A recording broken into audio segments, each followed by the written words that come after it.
तो all book, सभी books जो है वो एक ही चीज कहती है कि जैसा हम सोचते हैं वैसा हम अट्रैक्ट करते हैं। और as a practitioner of meditation हम लोग तो इतने टाइम से रेगुलरली प्रैक्टिस करते हैं, वी नो कि ये जो थॉट्स हैं, हमारे इमोशंस हैं, वो और कुछ नहीं है, हमारे ऑरा का एक हिस्सा है।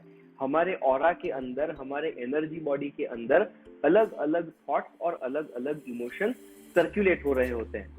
तो इस सर्कुलेशन की वजह से क्या होता है कि अगर कुछ भी अट्रैक्ट करना है तो वो किसके ऊपर डिपेंड करेगा कि हमारे अंदर क्या है। इट इज लाइक दिस कि अगर हमने गॉगल्स पहने हैं, तो आजकल तो फैशन गॉगल्स आते हैं ना, तो येलो कलर के गॉगल्स पहने होंगे तो बाहर की सभी चीजें येलो दिखेंगी। अगर ग्रीन कलर के गॉगल्स पहने हैं तो बाहर की सारी चीजें ग्रीन दिखेंगी। तो जिस कलर के गॉगल्स हमने पहने हैं उस कलर की बाहर की दुनिया दिखेगी। इन द सेम वे हमारे ऑरा के अंदर जिस टाइप के थॉट्स और इमोशंस ज्यादा होंगे उस टाइप की सिचुएशंस को हम ज्यादा अट्रैक्ट करेंगे। So the whole idea is कि अपने ऑरा को प्यूरिफाई करें, अपने ऑरा के अंदर जो चीज हमें नहीं चाहिए वो सारी चीजों को हम अपने ऑरा से निकालें, जो चीजें हमें चाहिए वो अपने ऑरा के अंदर डालें। तो इस चीज को करने के दो तरीके हैं, एक डायरेक्ट अप्रोच और दूसरा जेनेरिक अप्रोच। जेनेरिक अप्रोच मतलब क्या कि भक्ति भाव के साथ हमने सरेंडर कर दिया, वॉटेवर, भगवान, ईश्वर, अल्लाह, क्राइस्ट, जिस किसी पे भी मानते हैं उनको क्या बोला हमने कि भाई हम इस चीज को करने की कोशिश कर रहे हैं, मेरा अंडरस्टैंडिंग लिमिटेड है, आपको ज्यादा पता है, यू हेल्प, राइट। वो चीज होती है मेडिटेशन। तो हार्ट चक्र एक्टिवेट हो गया, क्राउन चक्र एक्टिवेट हो गया, now we are divinely connected.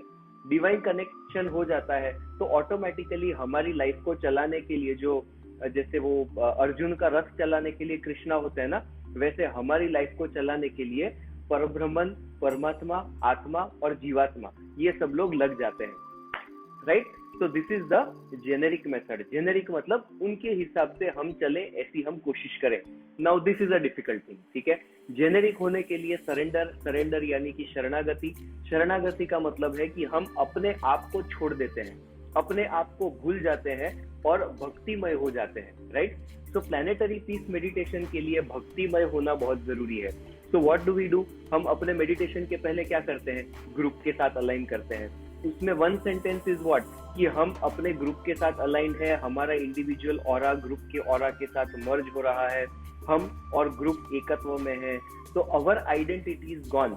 जैसे एक बकेट के अंदर एक ड्रॉप ऑफ वाटर गिरता है तो उस ड्रॉप की आइडेंटिटी चली जाती है।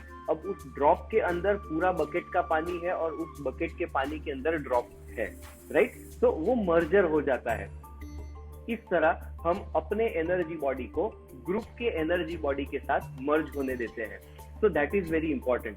वो अगर सीख लिया तो अलग अलग लोगों के साथ हम वननेस को फील कर सकते हैं।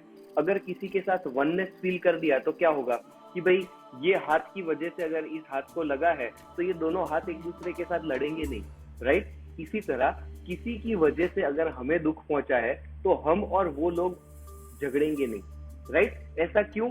एक बार भगवान श्री रमणा महर्षि है, उनको किसी उनके डिसाइपल ने क्वेश्चन पूछा कि आपके हिसाब से what is the best way to deal with others, ठीक है, दूसरे लोगों के साथ जो डिफिकल्ट है, जो दुश्मन टाइप है, जिसने हमारे साथ बुरा भला किया है, उनके साथ डील करने का सबसे अच्छा तरीका कौन सा है।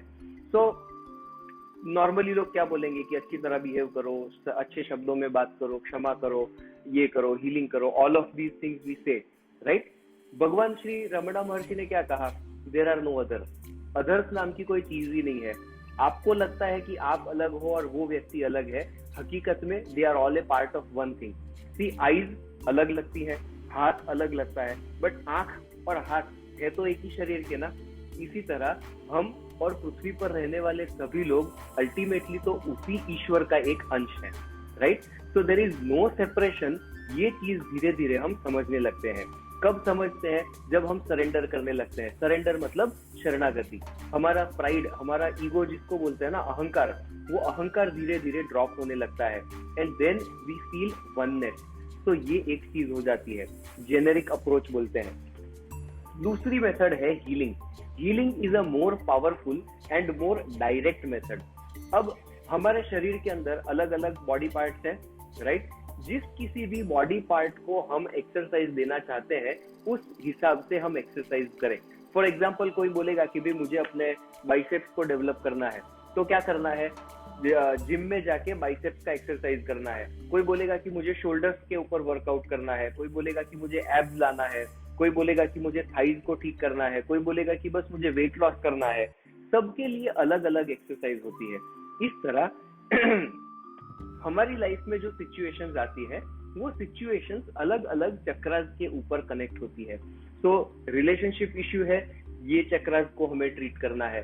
फिजिकल बॉडी में डिजीज है, ये चक्रास को ट्रीट करना है। उसमें भी डिजीज अगर डाइजेस्टिव सिस्टम का है, इन चक्रास को ट्रीट करो। पैरालिसिस है, नर्वस सिस्टम का इश्यू है, ये चक्रास को ट्रीट करना है। तो अलग अलग बीमारियों के लिए अलग अलग चक्रास डिस्टर्ब होते हैं। हीलिंग में क्या होता है, व्हेन वी लर्न हीलिंग, हम उन चक्रास को स्पेसिफिकली जाके हील कर सकते हैं। तो द मोमेंट वी नो कि इस व्यक्ति को ये प्रकार का इश्यू है, तो उस इश्यू के साथ कौन से चक्रा कनेक्टेड है ये समझना है और उन चक्रास को सीधा ठक करके बैलेंस करना है। तो that is a direct approach. तो एक कैसा है, शावर के नीचे अगर हमने एक वो टम्बलर होता है ना, कप होता है, कप रखा है और ऊपर से शावर चालू किया है, तो कप में पानी आएगा? यस आएगा, जरूर आएगा, पर थोड़ा सा स्लो हो जाएगा, क्योंकि शावर का पानी जो है वो चारों ओर पूरे सर्कल में जाएगा, उसमें से थोड़ा सा इस कप के अंदर घुसेगा। बट उसी कप को अगर एक नल के नीचे रखा तो क्या होगा, जल्दी पानी भर जाएगा, जल्दी उस चीज का इफेक्ट आएगा। तो whenever we are having any issues in life, meditation, forgiveness, all of this is helpful, but for maximum benefit what we need is healing. इसीलिए मंडे को मेडिटेशन करते हैं, वेडनेसडे को हम फॉरगिवनेस करते हैं, और फ्राइडे को क्या करना है, self healing. Self healing is very important. Self healing में हमें जितना बेनिफिट होता है वो किसके ऊपर डिपेंड करता है कि हमारा मेडिटेशन हुआ है, उसमें कितना एनर्जी मिला, फिर उस एनर्जी को सस्टेन करना है। सस्टेन कैसे करेंगे, think good, feel good, speak good, bless people who are in need. जरूरतमंद लोगों के बारे में अच्छा सोचे तो ये एनर्जी मेंटेन होता है। तो प्लैनेटरी पीस मेडिटेशन हमने किया, एनर्जी बड़ा हुआ, उस एनर्जी को हमने मेंटेन किया। सेकंड स्टेप में उस बड़े एनर्जी के अंदर से हमने प्यूरिफिकेशन किया। व्हाट इज प्यूरिफिकेशन, हमारे ऑरा का शुद्धिकरण। तो फॉरगिवनेस जब हम करते हैं तो हमारे ऑरा के अंदर लोगों के प्रति जो नेगेटिव फीलिंग्स, नेगेटिव थॉट्स होते हैं वो फ्लश आउट हो जाते हैं। Once our aura is purified, उसके अंदर एनर्जी ज्यादा अच्छी तरह काम कर पाती है। तो फ्राइडे को हम क्या करते हैं, self healing. When we do self healing, automatically वो एनर्जी का फ्लो आने लगता है। हमारा फिजिकल बॉडी जो है, हमारे फिजिकल बॉडी के अलग अलग सिस्टम रीजनरेट होते हैं। तो हमारे बॉडी के अंदर जो सेल्स होते हैं ना, वो हर दिन नए सेल्स बनते हैं। व्हाट हैपेंस इज कि वो नए सेल कौन से मटेरियल से बनते हैं वो इंपॉर्टेंट है। जब हम मेडिटेशन करते हैं, प्यूरिफिकेशन करते हैं और सेल्फ हीलिंग करते हैं, तो ये जो सेल्स बनते हैं वो फ्रेश एनर्जी से बनते हैं। अदरवाइज वो ही सेल्स को बनने के लिए हमारे एनवायरनमेंट में, यानी कि हमारे घर का एनवायरनमेंट है, हमारे दूसरे लोगों के साथ का रिलेशनशिप है, वो सारी एनर्जी से ये सेल्स का रीजनरेशन होता है। तो सेल्स का रीजनरेशन तो होता ही है, मेरा भी होता है, आपका भी होता है, कंटिन्यूअसली 24 आवर्स होता है। बट कौन सी एनर्जी से रीजनरेट होता है वो मैटर करता है। तो when we practise regular meditation, regular forgiveness, regular self healing, तो वो जो बिल्डिंग ब्लॉक होता है हमारे सेल्फ का, that building block is better. अच्छे क्वालिटी के रॉ मटेरियल से हमारा बॉडी बनता है। तो this is why regularly practice करना जरूरी है। नाउ जैसे कि आज का टॉपिक था, अवर टॉपिक वाज कि हमारे लाइफ में जब डिफिकल्ट कंडीशंस आती है तो व्हाट पीपल से, माइंड को डाइवर्ट करो। माइंड को डाइवर्ट करना इज अ सिम्प्टोमेटिक रिलीफ।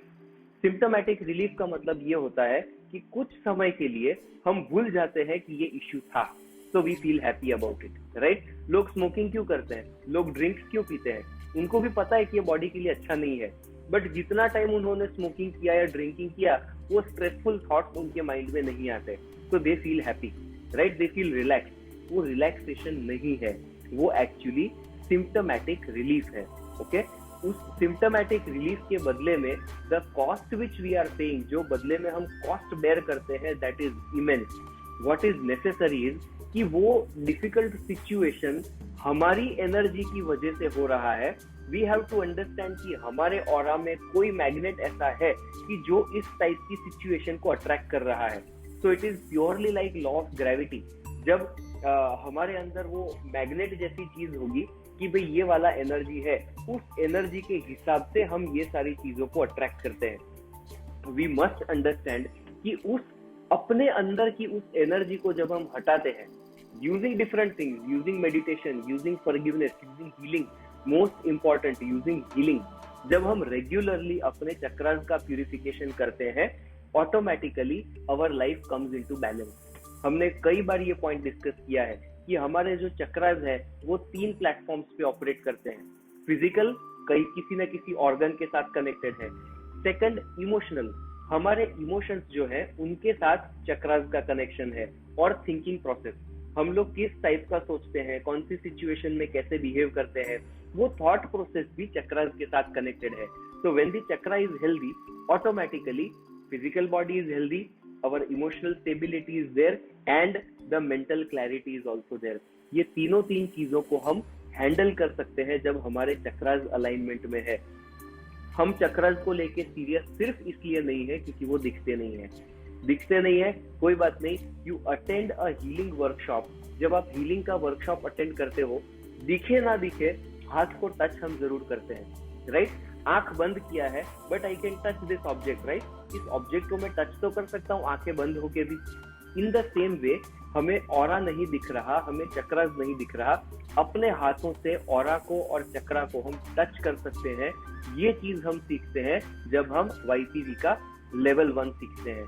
तो every person must learn at least the first level of healing. बहुत जरूरी है क्योंकि इसी से हमारी लाइफ की क्वालिटी डिटरमाइन होती है. चाहे कोई भी प्रॉब्लम का नाम ले लो, हेल्थ प्रॉब्लम हो, रिलेशनशिप प्रॉब्लम हो, फाइनेंशियल प्रॉब्लम हो, व्हाटएवर, मतलब जो माइंड में आता है वो प्रॉब्लम ले लो. उस प्रॉब्लम का रूट कॉज हमारे ऑरा के अंदर है. ऑरा के प्यूरिफिकेशन में ही सॉल्यूशन है. ओके, सो नोइंगली और अननोइंगली जब हम अपने ऑरा का शुद्धिकरण करते हैं, जब हम अपने चक्रों को बैलेंस करते हैं, नोइंगली या अननोइंगली हम किसी न किसी प्रॉब्लम को या तो निकाल रहे हैं या तो आने से रोक रहे हैं. ओके, कई बार ऐसा होता है कि हमारे ऑरा में किसी चीज को अट्रैक्ट करने का एनर्जी है, बट उस एनर्जी ने अभी अट्रैक्ट नहीं किया. सो थिंग्स आर कमिंग, हमने सेल्फ फीलिंग किया, ये चला गया. नाउ व्हाट विल हैपन, ये जो सिचुएशन आने वाला था वो वापस चला जाएगा. क्यों वापस चला जाएगा? क्योंकि ये जिस चीज के लिए आ रहा था वो चीज अब है ही नहीं, right? We are getting the point. This is what we have to understand. जब हम हीलिंग करते हैं, उस सोर्स को, जहां पे हम नेगेटिविटी को अट्रैक्ट कर रहे हैं, उस सोर्स को हटा देते हैं. उनका एक मेजर सोर्स होता है लैक ऑफ फॉरगिवनेस. इसलिए स्पेसिफिकली एवरी वेडनेसडे हम फॉरगिवनेस साधना प्रैक्टिस करते हैं. Okay, so with this understanding let us do our